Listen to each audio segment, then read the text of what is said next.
तो हेलो दोस्तों, आज के लंच पॉइंट में एक बार फिर से आपका बहुत बहुत स्वागत है। मेरा नाम है राहुल राज और जैसा कि आपको पता ही है कि मैं आपको बिजनेस स्टडी पढ़ाता हूँ। हर बार ये तो एक बार फिर से जान लेते हैं कि जो ये बिजनेस स्टडी है वो हिंदी मीडियम में है, 12वीं कक्षा वालों के लिए और CBSE का सिलेबस है। और ये वो बुक है जिससे मैं आपको पढ़ाता हूँ, जिसके राइटर RK सिंगला है। और ये बात मैं आपको हर बार इसलिए बताता हूँ, अगर कोई नया व्यूअर हो तो उसको कोई भी प्रॉब्लम ना आए। ठीक है, तो चलिए आज मैं आपके चैप्टर 8 नियंत्रण के साथ हाजिर हूँ। तो बिना देर किए इस चैप्टर को स्टार्ट करते हैं। और उससे पहले मैं आपको बता दूं कि अगर आपने पहले के चैप्टर्स नहीं देखे तो उसका लिंक आपको डिस्क्रिप्शन में मिल जाएगा, तो उनको वहाँ से जाकर देख लें। और ये आपके फर्स्ट टर्म के सिलेबस का लास्ट चैप्टर है। तो चलिए वीडियो को बिना देर किए स्टार्ट करते हैं। तो आज एक्सरसाइज 8.1, इस चैप्टर में खाली एक ही एक्सरसाइज है 8.1। ठीक है, इसमें आज हम नियंत्रण के बारे में जानेंगे। ठीक है, जानेंगे इसकी क्या अवधारणा है और इसकी क्या प्रक्रिया है। जो सबसे महत्वपूर्ण होती है वो यही है कि नियंत्रण प्रक्रिया। ठीक है, तो इसी के ऊपर आज चर्चा करेंगे। तो स्टार्ट करते हैं और जान लेते हैं कि नियंत्रण की परिभाषा क्या होती है। तो इसका अभिप्राय वास्तविक परिणामों को इच्छित परिणामों के नज़दीक लाना है। नियंत्रण का मतलब क्या है? नियंत्रण का मतलब ये है कि जो वास्तविक परिणाम है, जो अभी रियल में प्रेजेंट परिणाम है, उसको इच्छित परिणाम मतलब कि जिस जो हमने सोच रखा है उसके नज़दीक लाना है। ठीक है, इन दोनों के बीच की दूरी को कम करना नियंत्रण कहलाता है। ठीक है, तो अब देख लेते हैं कि नियंत्रण की विशेषताएं क्या है। तो सबसे पहला, नियंत्रण प्रबंध का एक आधारभूत कार्य है। प्रबंध के अनेक कार्य हैं, लेकिन नियंत्रण का महत्व सबसे अधिक है, क्योंकि नियंत्रण के बिना सभी कार्य अर्थहीन हो जाते हैं। ठीक है, जो नियंत्रण है वो एक प्रबंध का आधारभूत कार्य है। ठीक है, आधारभूत कार्य इसलिए है क्योंकि प्रबंध के अनेक कार्य होते हैं, लेकिन उन सब में नियंत्रण का महत्व सबसे अधिक होता है। क्यों होता है? क्योंकि अगर बिना नियंत्रण के हम बाकी के कार्य करेंगे तो वो कार्य सफल नहीं होंगे जब तक उन पर नियंत्रण ना किया जाए। जैसे कि उदाहरण से समझते हैं, जैसे आपने कोई योजना बनाई, ठीक है, और उस योजना पर जब कार्य करने की बारी आई तो क्योंकि आपने उसमें नियंत्रण को शामिल नहीं किया है, तो वहाँ पे जो भी कर्मचारी होंगे कार्य करने वाले, क्या वो सही तरीके से कार्य करेंगे? जी नहीं। क्यों नहीं करेंगे? क्योंकि उनको यहाँ पर देखने वाला कोई नहीं है, उनको समझाने वाला कोई नहीं है। ठीक है, तो जब ऐसी चीज़ें नहीं होंगी तो सामान्य बात है कि कोई भी काम नहीं करता, बहुत सारे कर्मचारी काम चोरी भी करते हैं। तो जब नियंत्रण नहीं करेंगे तो काम ढंग से करेंगे नहीं, तो क्या आपका उद्देश्य पूरा हुआ? नहीं हुआ। और जब उद्देश्य पूरा नहीं हुआ तो क्या वो अर्थहीन नहीं हो गया? ठीक है, तो इसीलिए कहा जाता है कि प्रबंध का आधारभूत कार्य है नियंत्रण। तो अगला है सर्वव्यापक कार्य। नियंत्रण प्रबंध का अनिवार्य कार्य है, क्योंकि यह सभी स्तरों पर किया जाता है। जो नियंत्रण है वो हर एक स्तर पर आवश्यक होता है। ठीक है, इसलिए सर्वव्यापक है। बिना नियंत्रण के कोई भी कार्य नहीं होता। जैसे एक एग्जांपल देता हूँ आपको, स्कूल में टीचर है, उसने आपको होमवर्क दिया, और अगर उसने आपके ऊपर नियंत्रण नहीं किया तो क्या आप होमवर्क करके ले जाते हैं? बिल्कुल नहीं। ठीक है, तो बिना नियंत्रण के कोई भी कार्य सफल नहीं होता, इसलिए यह सर्वव्यापक है। अगला है सतत प्रक्रिया। नियंत्रण का अभिप्राय किसी ऐसी क्रिया से नहीं है जिसे केवल एक ही बार किया जाता हो, यह हमेशा आवश्यक होता है। अब जो नियंत्रण होता है, कोई जरूरी नहीं है कि किसी एक विशेष परिस्थिति में ही ये आता हो काम, ऐसा नहीं है। ये सदैव किसी भी कोई भी एक कार्य हो या किसी भी कार्य को सफल बनाने के लिए नियंत्रण सदैव आवश्यक होता है। नियंत्रण हमेशा करके रखना पड़ता है, तभी वो कार्य सफल होता है। तो अगला है नियंत्रण प्रबंधकीय प्रक्रिया का आरंभ व अंत दोनों है। नियंत्रण की आवश्यकता प्रबंधकीय प्रक्रिया के शुरू व अंत दोनों में ही पड़ती है। ठीक है, तो जो नियंत्रण है इसकी आवश्यकता अंत में भी पड़ती है और आरंभ में भी पड़ती है। ठीक है, अंत में क्यों पड़ती है इसका कारण तो आपको पता है कि अंत में क्यों इसकी आवश्यकता पड़ती है। क्योंकि किसी भी कार्य को सफलतापूर्वक प्राप्त करने के लिए कार्य पर नियंत्रण करना बहुत जरूरी होता है, क्योंकि बिना नियंत्रण कोई भी कार्य सफल नहीं होता। ठीक है, ये तो है अंत का कारण कि नियंत्रण अंत में क्यों आवश्यक होता है।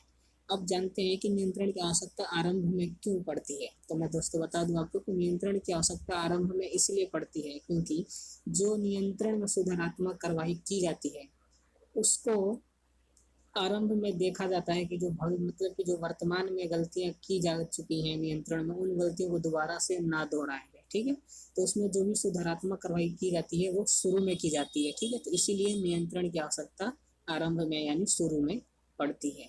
ठीक है, अगला है नियंत्रण परिणामों से संबंधित है। नियंत्रण का संबंध परिणामों से होता है क्योंकि प्राप्त परिणामों के आधार पर ही हमें प्रगति का मूल्यांकन व विचलनों का पता लगता है। ठीक है, अब जो नियंत्रण है इसका संबंध सीधा परिणाम से होता है। ठीक है, क्यों होता है परिणाम से संबंध? तो इसका ये आधार है। ठीक है, क्योंकि जो नियंत्रण है ना, इसके आधार पर ही हमें परिणामों को प्राप्त करते हैं हम, और उनका मूल्यांकन करते हैं, और फिर उनके विचलनों का हम पता लगाते हैं। ठीक है, तो मतलब जो इनका आधार है, मूल्य आधार नियंत्रण है। नियंत्रण के आधार पर ही हमें परिणामों का पता चलता है, और उसके आधार पर ही हम उसकी प्रगति का मूल्यांकन करते हैं और उसके विचलन का पता लगाते हैं। तो इसलिए नियंत्रण परिणामों से संबंधित है। ठीक है, तो ये यहाँ पर नियंत्रण की विशेषताएं खत्म हो गई। अब हम देखेंगे नियंत्रण के महत्व। ठीक है, तो पहला है संगठनात्मक लक्ष्यों को पूरा करना। नियंत्रण द्वारा विचलनों का अति शीघ्र पता लगाया जाता है और सुधारात्मक कार्रवाई की जाती है। अब जो नियंत्रण है, इससे क्या होता है? इससे हम सबसे पहले विचलनों का पता लगाते हैं। विचलन का मतलब कि इनमें जो हम प्रगति का मूल्यांकन करते हैं, जब उसमें विचलन, जब हमें पता लग जाता है कि विचलन है, मतलब कारण पता लग जाता है कि किस कारण से कार्य पूरा नहीं हुआ, तो उसको हम जल्दी से जल्दी सुधार कर उसको सही करते हैं ताकि संगठनात्मक लक्ष्यों की पूर्ति हो सके। ठीक है, अगला है प्रमापों की शुद्धता को जांचना। एक प्रबंधक नियंत्रण कार्य करते समय वास्तविक कार्य प्रगति व प्रमाप की तुलना करता है।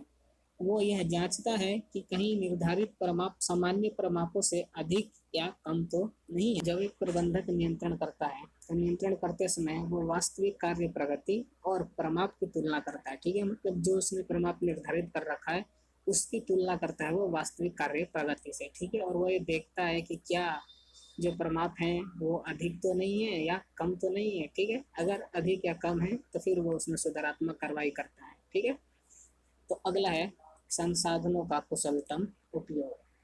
नियंत्रण मानवीय व भौतिक संसाधनों के अनुकूलतम उपयोग नहीं होते। ठीक है, क्योंकि जब मानवीय और भौतिक संसाधनों पर नियंत्रण किया जाता है तो जो भी कर्मचारी उसमें कार्य करता है वो फालतू के संसाधनों को बर्बाद नहीं करता। ठीक है, काम चोरी नहीं करता, जिससे कि संसाधनों की बर्बादी नहीं होती। अगला है कर्मचारी अभिप्रेरणा में सुधार। नियंत्रण के माध्यम से कर्मचारियों को अभिप्रेरित करने का प्रयास किया जाता है। कर्मचारी जानते हैं कि अच्छा काम करने पर उनकी पहचान बनेगी, क्योंकि नियंत्रण में कार्य का मूल्यांकन किया जाता है। ठीक है, अब जो कर्मचारी होते हैं उनको अभिप्रेरणा में सुधार किया जाता है। ठीक है, नियंत्रण के माध्यम से कर्मचारियों को अभिप्रेरित करने की कोशिश की जाती है। ठीक है, कैसे की जाती है? इसमें जब भी नियंत्रण किया जाता है तो नियंत्रण में कार्य का मूल्यांकन किया जाता है। ठीक है, और कर्मचारी जानते हैं कि जब कार्य का मूल्यांकन होगा तो उसमें जिस कर्मचारी का कार्य अच्छा होगा उसकी पहचान अपने आप बनेगी, तो उससे कर्मचारी अभिप्रेरित होते हैं। ठीक है, अगला है व्यवस्था व अनुशासन सुनिश्चित करना। नियंत्रण के लागू होने से व्यवस्था व अनुशासन सुनिश्चित होता है, परिणामतः वांछित अवांछित कार्यों पर रोक लगता है, जैसे चोरी, असहयोग, काम में देरी और काम चोरी। ठीक है, जब नियंत्रण होता है तो नियंत्रण के लागू होने से व्यवस्था और अनुशासन सुनिश्चित हो जाता है। ठीक है, और इससे क्या होता है? इससे जो अवांछित कार्य होते हैं, मतलब जो उद्देश्य नहीं होता, जिन कार्य जो व्यर्थ कार्य होते हैं उन पर रोक लगता है, जैसे कि चोरी, संगठन में चोरी हो जाती है कभी कभार।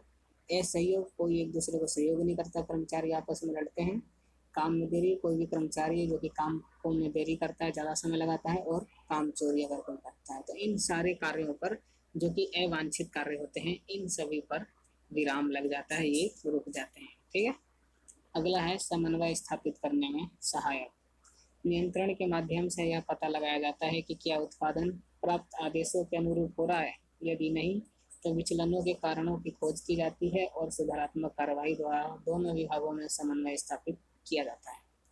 अब जो नियंत्रण है वो समन्वय भी स्थापित करता है, इसमें सहायक होता है। ठीक है, तो नियंत्रण से हमें क्या पता चलता है? नियंत्रण से हमें ये पता चलता है कि क्या उत्पादन आदेशों के अनुसार हो रहा है, मतलब कि जो आदेश प्राप्त हो रहे हैं उनके अनुसार ही उत्पादन हो रहा है या नहीं हो रहा है। ठीक है, यदि नहीं हो रहा तो उनके कारणों को खोजा जाता है कि क्यों नहीं हो रहा है। ठीक है, और जब कारण पता लग जाते हैं तो फिर उनकी सुधारात्मक कार्रवाई की जाती है और दोनों विभागों में समन्वय स्थापित की जाती है। ठीक है, जैसे दो विभाग है, एक उत्पादन है और एक विपणन है, ठीक है।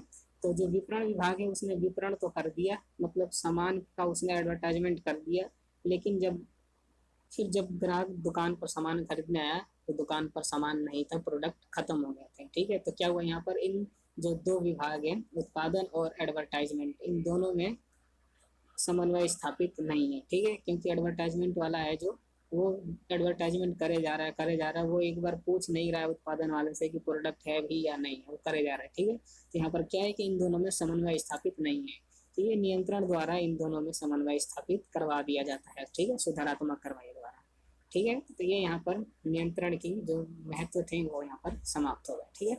अब देख लेते हैं नियोजन व नियंत्रण में संबंध, ये एक दूसरे में कैसे संबंध है, ठीक है। तो सबसे पहला देखते हैं कि नियोजन एवं नियंत्रण की एक दूसरे पर निर्भरता, जो नियोजन और नियंत्रण हो वो एक दूसरे से निर्भर कैसे है, ठीक है। तो पहला, नियोजन एवं नियंत्रण के अभाव में अर्थहीन है। जो नियोजन है वो नियंत्रण के अभाव में अर्थहीन है, मतलब कि नियोजन में अगर नियंत्रण ना हो तो नियोजन अर्थहीन है, कोई काम का नहीं है, ठीक है। इससे हमें यह बताया गया है कि नियोजन तभी सफल होता है जब नियंत्रण विद्यमान है, ठीक है। सीधी सी बात है कि नियोजन तभी सफल होता है जब उसमें नियंत्रण हो, क्योंकि जब नियंत्रण नहीं होगा तो इन योजना के अनुसार कोई कार्य नहीं होगा, तो योजना विफल हो जाएगी, फिर किसी काम की योजना नहीं रह जाती है। अगला है, नियंत्रण नियोजन के अभाव में अंधा है। अब जो नियंत्रण है वो नियोजन के अभाव में अंधा है, ठीक है। क्यों, आगे देखते हैं। नियंत्रण में वास्तविक कार्य निष्पादन की तुलना परमापों से की जाती है, ठीक है। यदि परमाप ही निश्चित ना किए जाएं तो नियंत्रण का औचित्य ही समाप्त हो जाएगा। इसका मतलब ये है कि नियंत्रण में क्या किया जाता है, नियंत्रण में वास्तविक कार्य निष्पादन की तुलना परमापों से की जाती है और उससे विचलनों का पता लगता है, ठीक है। यही किया जाता है नियंत्रण में, ठीक है। और जो परमाप निश्चित किए जाते हैं योजना के में किया जाता है, ठीक है। जो मतलब उद्देश्य निर्धारित किया जाता है वो योजना के अंदर ही होता है, ठीक है। तो अगर हम उद्देश्य ही निर्धारित ना करें, नियोजन योजना ही ना बनाए, तो फिर नियंत्रण करेगा क्या, ठीक है। जैसे कि आपके पास उदाहरण देता हूँ, जूते और मोजे हैं, ठीक है। आपके पास खाली मोजे हैं और जूते है ही नहीं, तो मोजे का पहन के करो और क्या, जब तक जूते ही ना हो, ठीक है। तो वही है यहाँ पर, दोनों कनेक्शन उनमें ऐसे ही है, ठीक है। ये हमने पहला देख लिया, अब दूसरा देख लेते हैं, नियोजन और नियंत्रण में विभिन्नता, ये एक दूसरे से अलग कैसे हैं। तो पहला, नियोजन आगे देखना है जबकि नियंत्रण पीछे। योजनाएं हमेशा भविष्य के लिए बनाई जाती हैं और भविष्य में की जाने वाली कार्रवाई निश्चित करती हैं। दूसरी ओर नियंत्रण में कुछ कार्य पूरा हो जाने के बाद ही यह देखा जाता है कि कार्य परमापों के अनुसार हुआ या नहीं, अतः नियोजन आगे देखता है जबकि नियंत्रण पीछे। इसका मतलब ये है कि जो नियोजन है, जो कि नियोजन में हम योजना बनाते हैं, उद्देश्य निर्धारित करते हैं, तो जब भी हम उद्देश्य निर्धारित करते हैं या योजना बनाते हैं तो वो हम भविष्य के लिए बनाते हैं कि हमें आगे करना क्या है, ठीक है। तो ये इसलिए इसको कहते हैं कि नियोजन आगे देखना है, आगे देखता है, ठीक है। और जबकि नियंत्रण को पीछे देखने वाला कहते हैं, ठीक है। क्यों कहते हैं, क्योंकि जब नियंत्रण में कुछ कार्य पूरा हो जाने के बाद परमापों को देखा जाता है, मापा जाता है कि कार्य क्या उसी के अनुसार हो रहा है या नहीं हो रहा है, ठीक है। नहीं हो रहा होता है तो उसमें सुधारात्मक कार्रवाई की जाती है। तो नियंत्रण का कार्य बाद में पड़ता है, योजना यानी नियोजन का कार्य पहले होता है, इसलिए कहते हैं कि नियोजन आगे देखना है और नियंत्रण पीछे देखना है, ठीक है। पीछे का मतलब बाद में और नियोजन आगे देखना, आगे देखने का मतलब पहले, ठीक है। तो वही इनमें आगे और पीछे का कनेक्शन है। तो ये यहाँ पर हमने देख लिया, आगे चलते हैं और अगला देखते हैं।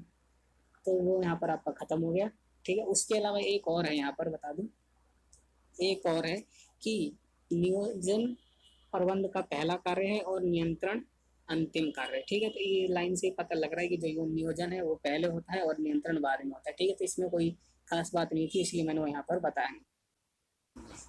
अब देख लेते हैं कि नियंत्रण प्रक्रिया क्या है, जो कि सबसे इम्पोर्टेंट होती है, बहुत इम्पोर्टेंट, मोस्ट इम्पोर्टेंट इसको कह सकते हैं, ठीक है। तो सबसे पहला है प्रगति परमापों का निर्धारण, मतलब स्टैंडर्ड फिक्स करना, ठीक है। जैसे नियोजन में हम एक अपना उद्देश्य निर्धारित करते हैं ना, यहाँ पे भी उद्देश्य ही मान सकते हैं, लेकिन ये नियंत्रण के अंदर है जिसे हम परमाप कहते हैं, ठीक है। जैसे कि आपने एग्जाम्पल के तौर पे आपने मान लिया कि आपको 12th में 80% नंबर लाने हैं, तो वो आपका यहाँ पर परमाप हो गया, ठीक है। तो परमाप वे आधार होते हैं जिनके संदर्भ में वास्तविक प्रगति को मापा जाता है। इससे व्यक्ति विभाग को उनकी मंजिल का पता चलता है कि आखिर में उनकी मंजिल क्या है, उनका गोल क्या है, ठीक है, उनका स्कोप क्या है, ठीक है। दूसरा है वास्तविक प्रगति का मापन। वास्तविक प्रगति का मापन पूर्व निर्धारित प्रमापों के आधार पर किया जाता है। इससे प्रबंधकों को यह पता चलता है कि कार्य योजना के अनुरूप हो रहा है या नहीं हो रहा है, ठीक है। अब क्या होता है यहाँ पर कि जो पूर्व निर्धारित प्रमाप होते हैं उनके आधार पर हम जो कार्य अभी चल रहा है उसकी प्रगति को मापते हैं कि क्या उसके अनुसार चल रहा है या नहीं चल रहा है, ठीक है।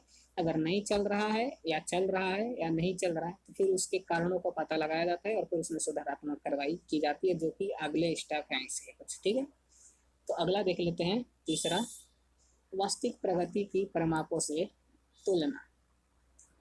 यहाँ पर वास्तविक प्रगति की तुलना प्रमापों से की जाती है, इससे विचलन का पता लगता है, ठीक है। हमने इससे पहले क्या देखा, वास्तविक प्रगति का मापन, ठीक है। हमने वास्तविक प्रगति को मापा कि क्या उसके अनुसार चल रही है, निर्धारित के अनुसार चल रही है या नहीं चल रही है, ठीक। अब क्या पता लगेगा, तीसरे में हमें वास्तविक प्रगति के प्रमापों से तुलना करेंगे तो यहाँ पर हमें उसके विचलन का पता लगेगा, ठीक है। जब हम वास्तविक प्रगति की तुलना करेंगे निर्धारित प्रमाप से, तो अगर वो उसके अनुसार या उसके आधार पर नहीं चल रहा तो उन दोनों के बीच में जो डिफरेंस है उसे विचलन कहते हैं, ठीक है, हिंदी में। तो उसका यहाँ पर पता लग जाएगा, ठीक है। चौथा चरण पर देख लेते हैं विचलनों का विश्लेषण। अब जो विचलन आया या जो कारण मिले हमें, उन कारणों को हम विश्लेषण करेंगे, ठीक है, समराइज करेंगे, ठीक है। इस चरण पर विचलनों का विश्लेषण किया जाता है। इस दौरान निम्न बातों को अध्ययन किया जाता है। अब जब इन कारणों का विश्लेषण करते हैं, समराइज करते हैं, तो कुछ बातों का ध्यान रखना होता है। देखते हैं वो कौन से बात होते हैं। तो सबसे पहली बात, क्या प्रमाप प्राप्त हुआ? तो सबसे पहला क्वेश्चन ये उठता है जब भी हम कारणों को समराइज करते हैं, तो उसमें सबसे पहले ये देखते हैं कि क्या हमने जो प्रमाप स्टैंडर्ड फिक्स किया था वो प्राप्त हुआ। हो गया तो ठीक है, अगर नहीं हुआ है तो उसको हम दोबारा से निर्धारित कर सकते हैं। इसके बाद अगला है, क्या विचलन स्वीकार्य हैं? अगर मान लीजिए प्रमाप प्राप्त नहीं हुए, कोई बात नहीं, अगला देखेंगे फिर क्या विचलन स्वीकार्य है, मतलब कि इन दोनों में जो डिफरेंस है क्या वो ठीक है, इतने डिफरेंस से काम चल जाएगा या इससे ज़्यादा हानि नहीं होगी, ठीक है, ये देखेंगे। अगर ज़्यादा हानि होगी तो फिर हम उसका मतलब दोबारा से निर्धारित कर सकते हैं। दूसरा पॉइंट ये है, विचलन स्वीकार्य है, मतलब दोनों के डिफरेंस क्या इतने से काम चल जाएगा, ज़्यादा हानिकारक नहीं है तो ठीक है।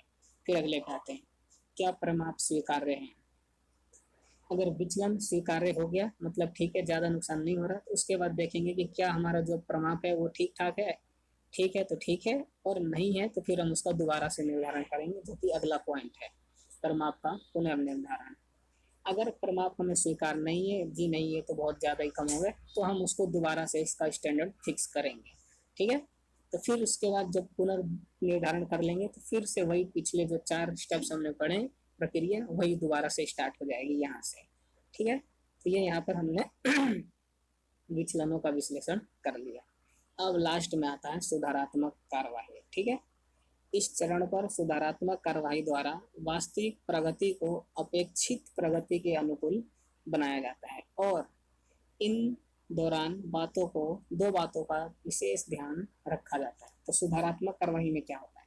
तो सुधारात्मक कार्यवाही में जो वास्तविक प्रगति होती है, मतलब जो प्रगति अभी काम, जैसे जो काम अभी चल रहा है, जिस गति से चल रहा है, उसको अपेक्षित प्रगति के अनुकूल बनाया जाता है। मतलब उसको हमने जो स्टैंडर्ड फिक्स किया था अपने प्रमाप के अनुसार उसको चेंज किया जाता है, ठीक है, उनमें बदलाव करके उसको हमने जो निर्धारित किया था प्रमाप उसके अनुसार उसमें चेंजेस किए जाते हैं और उनकी गति को बढ़ाया जाता है, ठीक है। तो इस समय दो बातों का ध्यान रखा जाता है। तो पहली बात क्या है, वास्तविक प्रगति में कमी को दूर करना, मतलब कि जो कार्य चल रहा है अगर उसमें कोई कमी है तो उस कमी को दूर कर देना, ठीक है। और दूसरी बात, इस कमी की भविष्य में पुनरावृत्ति को रोकना, और जो गलती अभी हुई है उन गलती को भविष्य में कभी ना होने देना, उनको रोकना, ठीक है। तो इन दोनों बातों का ध्यान रखते हैं सुधारात्मक कार्रवाई करते समय। तो ये यहाँ पर नियंत्रण की प्रक्रिया समाप्त हो गई, ठीक है, और आपका चैप्टर भी यहीं पर समाप्त होता है। तो आपका जो फर्स्ट टर्म सिलेबस था वो यहाँ पर खत्म हो गया। तो मैं आशा करता हूँ कि आपको समझ में आया होगा और अच्छा लगा होगा। अगर आपको समझ में आया है तो हमारे चैनल को सब्सक्राइब करें कमेंट करके जरूर बताएं समझ में आई नहीं आई, कैसी वीडियो लग रही है, ठीक है। और अपने दोस्तों के साथ शेयर जरूर करें जो कि बिजनेस स्टडी हिंदी में पढ़ना चाहते हैं। और एक लाइक जरूर कीजिए आपको वीडियो अच्छी लगी हो, समझ में आई हो तो। आपके अगले चैप्टर के साथ मैं अगली वीडियो में मिलूंगा, तब तक के लिए गुड बाय।